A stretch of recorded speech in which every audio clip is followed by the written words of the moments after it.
சர்வதேச விண்வெளி நிலையத்தில் கடந்த 286 நாட்களாக தங்கியிருந்த சுனிதா வில்லியம்ஸ் பத்திரமாக பூமிக்கு திரும்பினார். இந்திய நேரப்படி சுமார் 3:30 மணிக்கு அவர் பயணித்த ஸ்பேஸ்எக்ஸ் டிராகன் விண்கலம் புளோரிடா மாகாணத்திற்கு அருகில் கடலில் இறங்கி மிதந்தது. விண்கலத்தில் இருந்து வெளியே வந்த சுனிதா வில்லியம்ஸ் சிரித்தபடி கையை அசைத்து தனது மகிழ்ச்சியை வெளிப்படுத்தினார். புட்சில்மோர் மற்றும் சர்வதேச விண்வெளி நிலையத்தின் சக பணியாளர்களான அமெரிக்க விண்வெளி வீரர் நிக் ஹேக், ரஷ்ய விண்வெளி வீரர் அலெக்சாண்டர் கோர்புனோவ் ஆகியோருடன் இந்திய நேரப்படி நேற்று காலை 10:35 மணிக்கு சர்வதேச விண்வெளி நிலையத்தில் இருந்து புறப்பட்ட சுனிதா வில்லியம்ஸ் 17 மணிநேர பயணத்திற்கு பிறகு பூமியை அடைந்தார். இந்த ஸ்பேஸ்எக்ஸ் டிராகன் விண்கலம் வளிமண்டல மறுநுழைவு என அழைக்கப்படும் ஆபத்தான கட்டத்தை கடந்து பூமியை நோக்கி பயணித்தது. பிறகு பல்வேறு கட்டங்களாக பாராசூட்கள் விரிக்கப்பட்டு அதன் வேகம் குறைக்கப்பட்டு நீரில் இறங்கி மிதந்தது. ஸ்பிளாஷ்டவுன் என்ற முறையில் கடல் பகுதியில் விண்கலம் இறங்கியது. அதாவது விண்கலம் இறங்கும்போது கடலில் உள்ள தண்ணீர் மிக பெரும் அளவில் தெறிக்கும் என்பதால் அந்த செயல்முறையை ஸ்பிளாஷ்டவுன் என்கின்றனர். சற்று தொலைவில் படகுகளில் காத்திருந்த மீட்புக் குழுவினர் 4 விண்வெளி வீரர்களையும் பத்திரமாக மீட்டனர். டிராகன் விண்கலம் பூமியின் வளிமண்டலத்துக்குள் நுழைந்தபோது சற்று நேரத்துக்கு கட்டுப்பாட்டு அறையுடனான தகவல் தொடர்பு துண்டிக்கப்பட்டது. இது வழக்கமான நடைமுறையாகும்.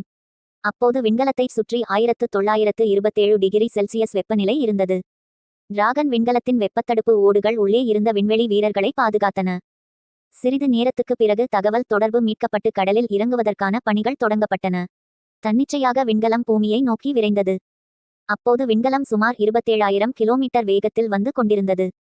பின்னர் விண்கலத்தின் வேகத்தை குறைக்கும் பாரசூட்கள் விரிந்தன.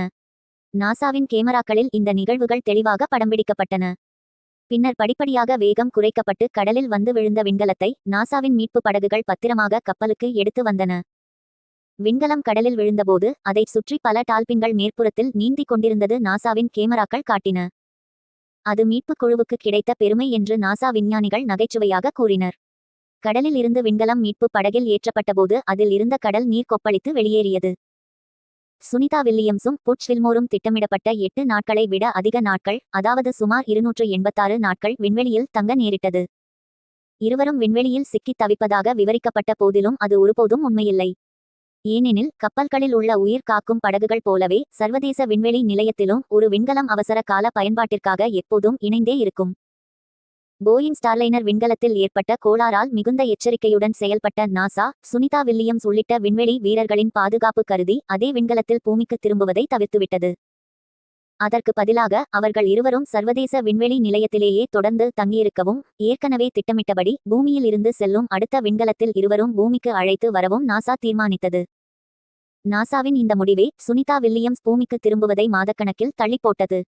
ஆகவே சுனிதா வில்லியம்ஸ் மற்றும் புட்சில்மோர் ஆகிய இருவரும் சர்வதேச விண்வெளியில் அதிக காலம் தங்கி ஆய்வுகளை தொடர்ந்தனர். அவர்கள் சுற்றுப்பாதை ஆய்வகத்தில் பல சோதனைகளை மேற்கொண்டதுடன் ஸ்பேஸ் வாக் எனப்படும் விண்வெளி நடையிலும் அவர்கள் பலமுறை ஈடுபட்டனர். விண்வெளியில் நீண்ட காலம் தங்கிய முதல் பெண்மணி, சர்வதேச விண்வெளி நிலையத்திற்கு வெளியே அதிக மணிநேரம் செலவழித்த பெண் ஆகிய சாதனைகளை சுனிதா வில்லியம்ஸ் படைத்துள்ளார். இது சுனிதா வில்லியம்ஸின் 3வது விண்வெளி பயணம். 3 பயணத்திலும் சேர்த்து மொத்தமாக 9 முறை விண்வெளியில் நடந்துள்ளார் சுனிதா. இந்த காலகட்டத்தில் மொத்தம் 62 மணி நேரம் 6 நிமிடங்களை அவர் விண்வெளி நடையில் செலவிட்டுள்ளார். சர்வதேச விண்வெளி நிலையத்தில் இருந்தபடியே அமெரிக்க அதிபர் தேர்தலில் வாக்களித்தது, கிறிஸ்துமஸ் கொண்டாடியது, ஏற்கனவே வீட்டில் செலவிட திட்டமிட்டிருந்த கிறிஸ்துமஸுக்கு ஒரு வாழ்த்துச் செய்தியை அனுப்பியது, செய்தியாளர் சந்திப்பை நிகழ்த்தியது என பலவற்றையும் அவர்கள் சாதித்துள்ளனர். 9 மாதங்களுக்கு பிறகு சுனிதா வில்லியம்ஸும் புட்சில்மோரும் பூமிக்கு திரும்பியுள்ளனர். அவர்கள் விரைவில் டெக்சாஸ் மாகாணம் ஹூஸ்டனில் உள்ள ஜான்சன் விண்வெளி மையத்திற்கு அழைத்துச் செல்லப்படுவார்கள். அங்கு அவர்கள் மருத்துவ நிபுணர்களால் பரிசோதிக்கப்படுவார்கள். நீண்ட கால விண்வெளி பயணங்கள் உடலை பாதிக்கின்றன. விண்வெளி வீரர்கள் எலும்பு அடர்த்தியை இழந்து தசை இழப்பை சந்திக்கின்றனர். இரத்த ஓட்டமும் பாதிக்கப்படுகிறது. கண் பார்வையும் பாதிக்கப்படலாம். உடல் இயல்பு நிலைக்கு திரும்ப நீண்ட காலம் ஆகலாம். எனவே சுனிதா வில்லியம்ஸ், புட்சில்மோர் ஆகிய இருவரின் உடலும் புவி ஈர்ப்பு விசையுடன் வாழ்வதற்கு மீண்டும் பழகுவதால் அவர்களுக்கு விரிவான உடற்பயிற்சி முறை வழங்கப்படும். சர்வதேச விண்வெளி நிலையத்தில் இருந்தபோது அளித்த பேட்டிகளில் இருவருமே தாங்கள் எதிர்பார்த்ததை விட நீண்ட காலம் தங்குவதற்கு நன்கு தயாராக இருந்ததாக கூறியுள்ளனர். கடந்த மாதம் CBS-இடம் பேசிய சுனிதா வில்லியம்ஸ், என் குடும்பத்தினரையும் என் அன்புக்குரிய நாய்களையும் மீண்டும் பார்ப்பதுடன் கடலில் குதிப்பதையும் நான் ஆவலுடன் எதிர்பார்த்து கொண்டிருக்கிறேன். பூமிக்கு திரும்பி பூமியை உணருவது மிகவும் நன்றாக இருக்கும் என்றார். புட்ச் மற்றும் சுனிதாவின் வியத்தகு பணி விண்வெளி கடினமானது என்பதை நமக்கு காட்டுகிறது என்று பிபிசியின் அறிவியல் பிரிவு ஆசிரியர் ரெபேக்கா மொரெல்லி கூறுகிறார். நினைத்தது தவறாக போகலாம். தவறானது நடக்கலாம். அப்படி நிகழும்போது சில கடினமான முடிவுகளை எடுக்க வேண்டியிருக்கும் என்கிறார் அவர். 8 நாட்களில் முடிய வேண்டிய பணியை 9 மாதங்களாக நீட்டிக்க வேண்டியிருப்பது நாசாவிற்கு சாதாரணமானது அல்ல. ஆனால் புட்ச் மற்றும் சுனிதா இந்த சூழலுக்கு ஒரு பதிலாக இருக்கின்றனர். புதிய சூழ்நிலைக்கு ஏற்ப தங்களை தகவமைத்துக் கொண்டு விண்வெளி நிலையத்தில் வாழ்வது ஒரு விண்வெளி வீரர் என்பதற்கான ஒரு பகுதியாகும். ஒரு திட்டத்தை வைத்திருப்பது, அதை மாற்றுவதற்கும் தயாராக இருக்க வேண்டியது ஆகியவற்றை இந்த பயணம் உணர்த்தியிருக்கிறது என்கிறார் ரெபேக்கா. சர்வதேச விண்வெளி நிலையத்தில் திட்டமிட்டதற்கு மாறாக பல மாதங்கள் தங்கியிருக்க நேரிட்ட சுனிதா வில்லியம்ஸும் புட்ச் வில்ஸ்மோரும் அங்கு பல சாதனைகளை படைத்திருக்கின்றனர். இந்த விண்வெளி பயணத்தின் போது அவர்கள் 900 மணிநேர ஆராய்ச்சிகளை செய்திருக்கின்றனர். நாசாவின் விண்வெளி செயல்பாட்டு இயக்குநரகத்தின் ஜோயல் மொண்டல்பானோ இந்த தகவலை கூறியிருக்கிறார். சுனிதா, புட்ச் ஆகியோர் விண்வெளி நிலையத்தில் பணியாற்றிய காலத்தில் 150 பரிசோதனைகளை மேற்கொண்டதாகவும் அவர் கூறியிருக்கிறார். நாசா விண்வெளி வீரர்கள் செய்திருக்கும் பணி தேசத்திற்கு நன்மை பயக்கும் என்றும் தசாப்தத்தின் இறுதிக்குள் செவ்வாய் கிரகத்தில் மனிதரை தரையிறக்கும் இலக்கை நாசா அடையும் வாய்ப்பை அதிகரிக்கிறது என்றும் மொண்டல்பானோ கூறுகிறார். 61 வயதான வில்மோர், 59 வயதான சுனிதா இருவரும் போயிங் ஸ்டார்லைனர் விண்கலம் மூலமாக கடந்தாண்டு சர்வதேச விண்வெளி நிலையத்திற்கு சென்றனர். அவர்கள் 8 நாட்களில் பூமிக்கு திரும்பி வர வேண்டியது. இந்த ஸ்டார்லைனர் விண்கலம் மனிதர்களுடன் சென்ற போயிங்கின் முதல் விண்கலம் ஆகும். வழக்கமான பயன்பாட்டிற்கு வருவதற்கு முன்பு விண்கலம் எவ்வாறு செயல்படும் என்பதை கவனிப்பதற்கான சோதனை ஓட்டமாக இது இருந்தது. ஆனால் ஸ்டார்லைனர் விண்கலம் சர்வதேச விண்வெளி நிலையத்தை நெருங்கிய போது பல பிரச்சினைகளை சந்தித்தது. விண்கலத்தை வழிநடத்தும் அதன் 5 உந்துவிசை அமைப்புகள் செயலிழந்தன. அதிலிருந்த ஹீலியமும் தீர்ந்து போனது. இதன் காரணமாக இவர்கள் இருவரும் பூமிக்கு திரும்புவது தாமதமானது. அதன் பிறகு அமெரிக்க தொழிலதிபர் ஈலோன் மஸ்கின் விண்வெளி நிறுவனமான ஸ்பேஸ் எக்ஸ் இன் விண்கலத்தை கொண்டு அவர்களை பூமிக்கு திரும்ப அழைத்து வருவது என 2024ஆம் ஆண்டு ஆகஸ்ட் மாதம் முடிவு செய்யப்பட்டது. முதலில் அவர்களை இந்த ஆண்டு பிப்ரவரி மாதம் பூமிக்கு கொண்டு வருவதாக திட்டமிடப்பட்டிருந்தது. பிறகு மார்ச் மாதம் என முடிவு செய்யப்பட்டது. சர்வதேச விண்வெளி மையத்தில் சிக்கியுள்ள 2 விண்வெளி வீரர்களையும் விரைவில் பூமிக்கு அழைத்து வருமாறு அதிபர் கூறியுள்ளார். நாங்கள் அப்படியே செய்வோம்.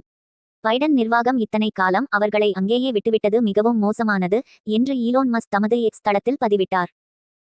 கடந்த 9 மாதங்களுக்கும் மேலாக விண்வெளியில் தங்கியிருந்த சுனிதா வில்லியம்ஸ் விண்வெளி நடையில் அதிக அனுபவம் கொண்ட பெண்களில் 2வது இடத்தில் 9 முறை 62 மணி 6 நிமிடம் உள்ளார். விண்வெளியில் இருந்து நாம் வாழும் இந்த பூமியை பார்க்கும் வாய்ப்பை பெற்றதற்காக நான் மிகவும் அதிர்ஷ்டசாலி என்று கருதுகிறேன். இது தனது விண்வெளி பயணங்கள் குறித்து சுனிதா வில்லியம்ஸ் தெரிவித்த வார்த்தைகள்.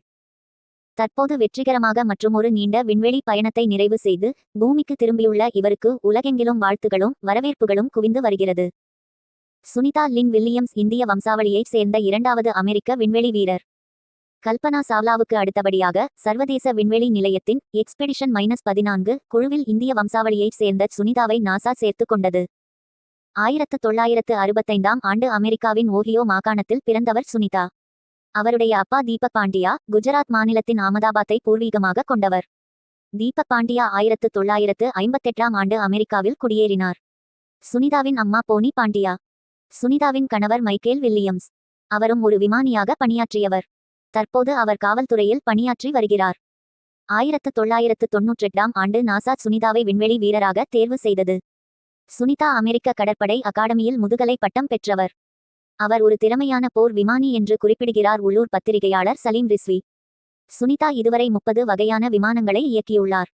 அதில் அவர் 2700 மணி நேரம் பறந்த அனுபவத்தையும் பெற்றிருக்கிறார்.